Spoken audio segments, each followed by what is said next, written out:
Australia, Europe या Canada, इस वक्त कौन सा मुल्क बेहतर है जहां पर जाया जाए, वहां पर कागज बनाए जाएं या वहां पर पैसे कमाए जाएं? ये मैं आपको इस वीडियो में जल्दी से तीनों मुल्कों का कंपैरिजन करके बताता हूं। बहुत सारे दोस्तों ने कहा था कि हमें थोड़ी सी लेटेस्ट यानी कि 2025 में इंफॉर्मेशन दी जाए, और इसके साथ साथ इस वीडियो में मैं आपको ये भी बताऊंगा कि अगर आप यूरोप में रहते हैं यानी कि ये शेंजन कंट्रीज है वहां पे रहते हैं, और आप यूके इलीगल तरीके से जाने की कोशिश कर रहे हैं या इरादा रखते हैं, तो उसका नुकसान क्या है वो भी आपको इस वीडियो में जल्दी से बताऊंगा। और साथ ये भी बताऊंगा कि इस वक्त हमारे जो पाकिस्तानी है वो इन तीन चार मुल्कों में सबसे ज्यादा काम किस चीज का कर रहे हैं। बात करेंगे ऑस्ट्रेलिया की। ऑस्ट्रेलिया में इस वक्त सिचुएशन जो जॉब के वाले से ना वो बहुत अच्छी है।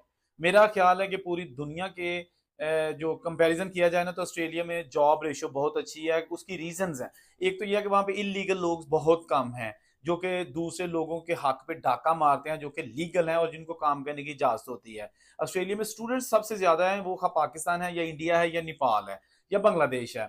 ऑस्ट्रेलिया में स्टूडेंट्स जो है ना उसको 20 घंटे काम करने की इजाजत होती है, और उसके बाद फिर वो स्टूडेंट्स जो है ना वो 20 घंटे तो नहीं करते, part time cash in hand की जॉब भी करके तो ज्यादा घंटे काम कर लेते हैं। लेकिन काम क्या करते हैं? मेजोरिटी जो हमारे पाकिस्तानी ने वो सिक्योरिटी की जॉब करते हैं या उबर करते हैं। अच्छा, उबर गाड़ी जो है ना वो बहुत सारे ऐसे प्रोफेशनल्स भी हैं जिनमें डॉक्टर, इंजीनियर्स लोग शामिल हैं। वो भी जनाब उबर की जॉब करके ना तो वहां से ठीक ठाक पैसे बनाते हैं। तो ऑस्ट्रेलिया में व्हाइट कॉलर जॉब जो है ना वो बहुत ज्यादा है। खासतौर पर जो हमारे पाकिस्तानी भाई दोस्त है ना, वो ज्यादातर प्रेफर करते हैं ऐसी जॉब्स को कि जिसमें हाथ पांव कपड़े गंदे ना हो। मतलब आप किचन में जॉब करेंगे तो वहां भी आपके जो है ना वो कपड़े गंदे होंगे, हाथ कटने का, छुरी, ये वो सारी चीजें। इनकी कोशिश होती है कि या कन्वीनियंस स्टोर पे काम किया जाए, उबर किया जाए, या फिर जनाब सिक्योरिटी की जॉब की जाए। तो खैर पाकिस्तानी जो है ना वो इस वक्त जो ऑस्ट्रेलिया में मुकीम है, उनका लिविंग स्टैंडर्ड बड़ा बेहतर इसलिए है कि वहां पर मैंने पहले जो कहा था कि इलीगल इमिग्रेंट्स बहुत ज्यादा हैं एज पर compare to European countries or UK. तो अगर आप ऑस्ट्रेलिया स्टडी वीजे के लिए अप्लाई करते हैं तो थोड़ा मुश्किल प्रोसेस उन्होंने कर दिया है, लेकिन अगर आपका स्टडी वीजा लग जाता है तो आपको पेपर जो है ना वो बनेंगे तो ऑफ कोर्स हैं, लेकिन थोड़ा सा उसके लिए आपको इंतजार करना पड़ेगा, रिमोट एरिया में कुछ टाइम गुजारना होगा। बहरहाल वो एक अलग वीडियो में उसकी पेपर का तरीका अगर बताऊंगा। लेकिन Australia is the number one for now, क्योंकि ऑस्ट्रेलिया में इस वक्त जितने भी पाकिस्तानी या गैर मुल्की किसी भी कंट्री से हैं उनको जॉब्स का कोई इशू नहीं है। जल्दी से बात करेंगे आप सबसे पहले कनाडा की, उसके बाद बात करेंगे फिर European countries, France, Italy, Germany, Spain वगैरह की। अच्छा, कनाडा की बात करें ना, तो कनाडा में इस वक्त जॉब मिलना मुश्किल है। क्या कहा? जॉब मिलना मुश्किल है, रिहाइश मिलना मुश्किल है। ये आप समझ लें कि दोनों मेन चीजें हैं। कनाडा में अगर आपके पास तो फैमिली है यानी बीवी है, बच्चे हैं, ये नहीं है, तो फिर आप, बीवी है तो आपने सेपरेट रूम लेना है, सेपरेट आपको रहायश चाहिए। तो शहर के अंदर बहुत ज्यादा महंगी इस वक्त रहायश है, बल्कि मिलती ही नहीं है। लोग गिराज और पार्किंग का जो रूम होता है जहां गाड़ी पार्क करते हैं वो भी रेंट पे चढ़ाया हुआ है। इसलिए कनाडा में सबसे बड़ा मसला हाउसिंग का है। दूसरे नंबर पर जॉब। अच्छा, जॉब क्यों वहां पे जो है ना वो मुश्किल है? जॉब इसलिए मुश्किल है कि वहां पर जो हमारे खास तौर पर जो इंडियंस है ना उनकी तादाद बहुत ज्यादा है। वो के सारे मुल्कों के लोग वहां पे मौजूद हैं, लेकिन इंडियंस जो है ना उनकी तादाद बहुत ज्यादा है। और होता ये है कि वहां पर जो स्टूडेंट्स हैं, विजिटर्स हैं, या वो अपनी फैमिली को रीयूनियन मिलने के लिए गए हैं, वापस कोई नहीं आया। स्टूडेंट जाते हैं, वहां जाते ही स्टेटस चेंज करवाते हैं, फुल टाइम काम करने के लिए असाइलम कर देते हैं और अपना स्टूडेंट का स्टेटस खत्म कर देते हैं। पैसे कमाना जो है ना सबसे अहम मसला इस वक्त कनाडा में बना हुआ है। वो कि पूरी दुनिया में यही मसला है, लेकिन कनाडा में जो है ना इस वक्त लोग जो है ना वो पैसे की दौड़ में लगे हुए हैं। और सबसे जो बुरी चीज इस वक्त, या डेंजरस चीज आप कह सकते हैं, कनाडा में जो कुछ इंडियन गैंग्स हैं, नौजवान लड़के हैं 20-22 साल के, उन्होंने गैंग्स बना रखे हैं। और वो क्या करते हैं कि जो अपने देसी कम्युनिटी के बिजनेसमैन लोग हैं जिनकी एज भी 50 प्लस है, भाई उनके पास सरमाया आ चुका होता है, बिजनेस एस्टेब्लिश कर चुके होते हैं, 25-25 साल से वो कनाडा में मुकीम है। तो उनकी लिस्ट बनाते हैं, उन देखते हैं कि ये ट्रक बिजनेस किसका है, ये स्टोर बिजनेस किसका है, ये ज्वेलरी का बिजनेस किसका है। तो उसको कॉल्स करते हैं कि भाई इतना पैसा हमें फलां जगह पे आके दे जाओ वरना हम आपको मार देंगे। और अगर कोई नहीं मानता तो मार भी देते हैं। ये बड़े वाकयात हो चुके हैं। इसलिए कनाडा इस हवाले से भी बदनाम होता जा रहा है। खास तौर पर जो देसी कम्युनिटी के लोग हैं, हमारे इंडियंस हैं, इन्होंने वहां पर खूब हद मचा रखी है। ये कपिल शर्मा का जो आप शो देखते हैं, इंडियन जो सेलिब्रिटी है, उसने वहां पे रेस्टोरेंट बनाया हुआ था, कैफे बनाया हुआ था, और 2 बार 6 महीने के अंदर अंदर 2 बार उसके कैफे पे फायरिंग हुई है, और अलानिया फायरिंग हुई है। अभी तक एक बंदे की गिरफ्तारी सामने नहीं आ सकी। कपिल शर्मा जैसा जो स्टार है, उसका वहां पे कैफे वो नहीं बच सका। एक दो और वाकया मैंने ऑलरेडी वो पेश कर चुका हूँ। कुछ इंडियन बिजनेसमैन थे, ट्रकिंग में वो थे, तो उनके पास भी जो है ना वो इसी तरह की थ्रेट कॉल आई कि पैसे दो, उन्होंने नहीं दिए तो उनको मार दिया। वो कि उसके बंदे अब पकड़े जा चुके हैं। तो कनाडा जो है ना इस वक्त, अगर आप कनाडा जाने का सोच रहे हैं तो मेरा ख्याल है कि थोड़ा सा आप वेट कर लें। खासतौर पर स्टडी वीजे वाले जो लोग हैं, वहां पे जॉब्स नहीं है, फीसें कहाँ से निकालेंगे। लेकिन बात अब जब करेंगे यूरोप की, तो जर्मनी स्टडी के लिए इस वक्त पूरे शेंजन मुल्कों में जो है ना वो बेस्ट है।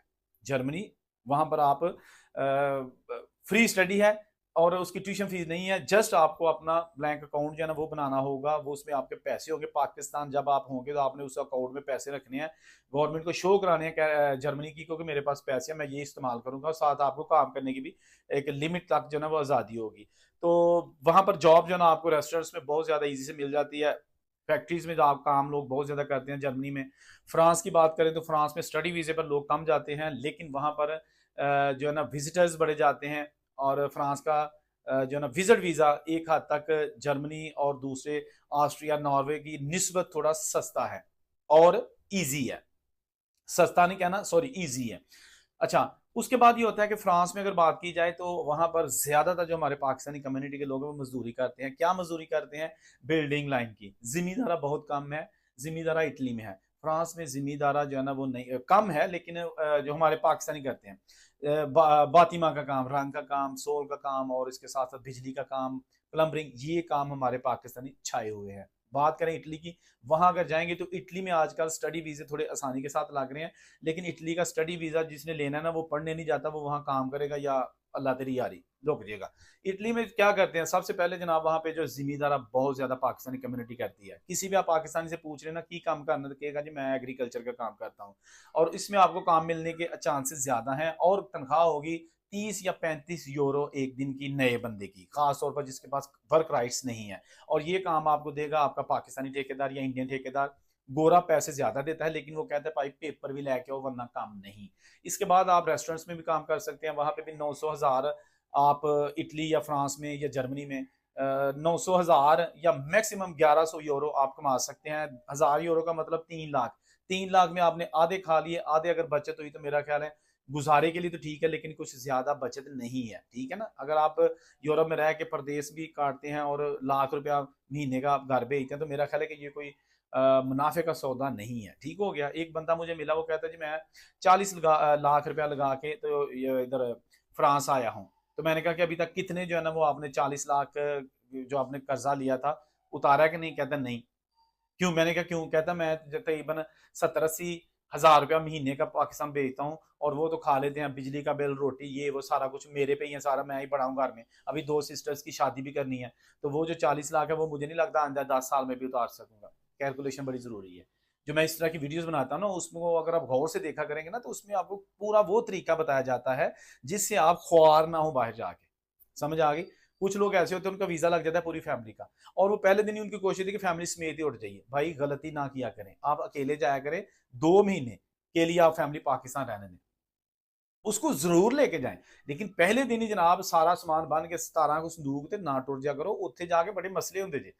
सबसे पहले आपने रहायश रखनी है, गाड़ी भी आपको बाहर जाके चाहिए, आपको लाइसेंस चाहिए बाहर का, आपको जॉब चाहिए, आपको वहां की अवेयरनेस चाहिए, स्कूल्स बच्चों के कितनी दूर है, मेरा घर कितनी दूर है। ये चीजें आप होमवर्क करके जाएंगे ना, तो बच जाएंगे उस ख्वारी से जो हमने लोगों को ख्वार होते हुए देखा है। ठीक है ना?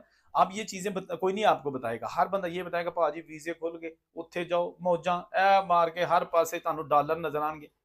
मैं ऐसा नहीं कहता। ये मैं व्यूज नहीं मुझे चाहिए होते कि जी मैं आपको ट्रक की बत्ती के पीछे लगा दूं और लोग कहें कि वाह जी वाह ए बंदे को वीजे है जी, चैनल सब्सक्राइब करो। आप बिल्कुल ना करें। बातें मैं करूंगा खरी सच्ची, खा किसी को लगे अच्छी खा बुरी। बहुत सारे ऐसे लोग हैं, कुछ एजेंट्स हैं, वो कहते हैं भाजी ਤੁਸੀਂ ਸਾਰਾ कच्चा चट्टा खोल के रख ਦਿੰਦੇ ਹੋ ਤੇ ਅਸੀਂ ਲੋਕਾਂ ਨੂੰ ਸੁਹਾਣੇ ख्वाब दिखाए ਹੁੰਦੇ ਨੇ, ਤੁਸੀਂ ਉਹਨਾਂ ਨੂੰ सब कुछ ਦੱਸ ਛੱਡਦੇ ਹੋ, हकीकत ना दसिया करो। मैंने कहा भाई नहीं, ये चैनल जो है ना, ये मेरी रिस्पॉन्सिबिलिटी है कि इस पर मैं वो सच्ची बातें करूं जिसकी मुझे जो है ना वो कल को पूछ भी होगी। तो इसलिए जो है ना वो इस तरह की वीडियोस को शेयर किया करें, लाइक किया करें। और बड़ियां लोग जिन्हें ना वीडियोस बनाते हैं तुम उन्होंने तो वेंदे लाइक कर दो, लेकिन ये जो चीज़ें ना ये सच हक पर मबनी होती हैं। अगर मजीद आपको कोई क्वेश्चन है तो आप मुझसे कमेंट में पूछ सकते हैं, मैं कोशिश करूंगा आपको रिप्लाई करूं। और दूसरा ये है कि मेरे नाम पे कुछ फेक अकाउंट्स बने हुए हैं और वो आपसे अगर कम्युनिकेशन करते हैं तो वो मैं नहीं हूँ, ठीक है, मैं ये बार बार कहता हूँ। मेरे आप सब्सक्राइबर्स देख लिया करें टिकटॉक या यूट्यूब या फेसबुक पे, तो वो मेरा अकाउंट बिल्कुल जेन्युइन है और बहुत सारे सब्सक्राइबर्स हैं। जो किसी के 20 हैं या 50 सब्सक्राइबर हैं वो मेरे नाम की डीपी लगा के आपके साथ अगर चैट करता है तो प्लीज बी केयरफुल, वो मैं नहीं हूँ। आप किसी से धोखा मत खा दीजिएगा।